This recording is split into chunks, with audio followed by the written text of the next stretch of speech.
দুই পাশ এবং পিলার নিয়ে মোট 10টি গম্বুজ, অনেক উঁচু এই গম্বুজগুলো।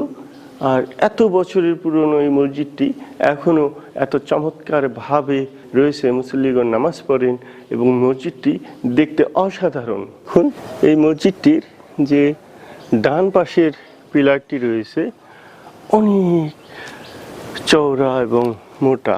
এই পিলারটি দেখুন, পিলারের গায়ে চমৎকার সব কারুকাজে এই পিলারটি, এবং এই সাইড দিয়ে আপনার এইরকম পিলারটি রয়েছে।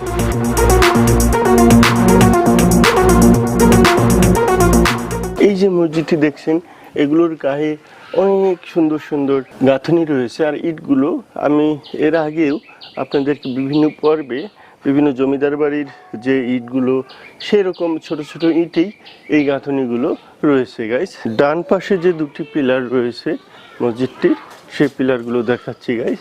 এই দেখুন, এখানে একটি পিলার, আর এইখানে রয়েছে আরেকটি পিলার। খুবই চমৎকারভাবে ফুটে উঠেছে।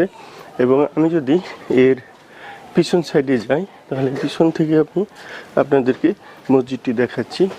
এই দেখুন গাইস, দেখতেই পাচ্ছেন মসজিদটি কতটা বড় এবং এর দীর্ঘ আয়তন, এই সবই দেখতে পাচ্ছেন।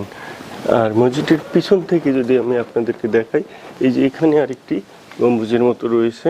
এই দেখুন, এখানে দুইটি পিলার আর চার কর্নারে চারটি, মোট 6টি পিলারে যুক্ত হয়েছে এই মসজিদ।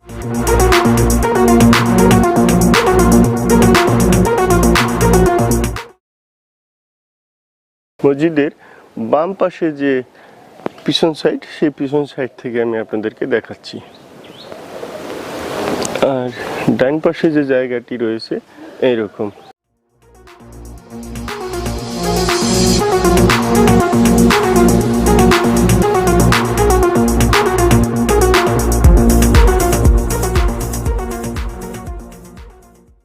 আসসালামু আলাইকুম গাইজ, আমি এই যে পাতাল মসজিদটি দেখছেন, এই পাতাল মসজিদটির বিস্তারিত তথ্য তুলে ধরলাম। এবং এই মসজিদটি মূলত অবস্থিত হলো ফরিদপুর জেলার এই পাতাল গ্রামে।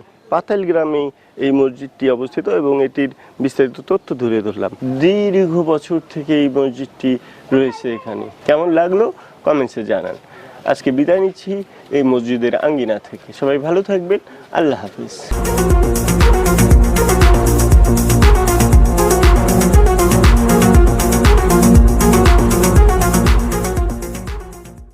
প্রতিটি পথ লুকিয়ে রাখে একটি গল্প, প্রতিটি ভ্রমণ খুলে দেয় নতুন এক